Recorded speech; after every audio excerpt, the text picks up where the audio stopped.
তরকারি পুড়ে গেছে কেন? কার দোষ? ভব ভব কি করেছে?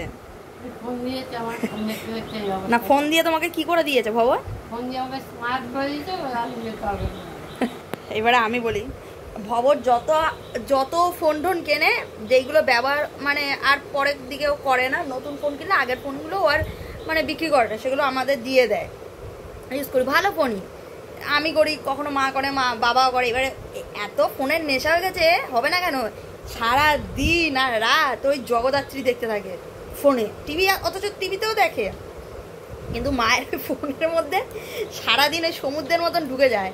হ্যাঁ, এত গভীরে ঢুকে যায়, জগদ্ধাত্রী দেখতে দেখতে তরকারি বসিয়েছিল সকালবেলায়, এবার শুয়ে শুয়ে এখানে ফোন দেখছিল, আমিও দেখছি যে কিসের গন্ধ হচ্ছে, আরে মানে পুড়ে গেছে, গন্ধটাও মা পাচ্ছে না।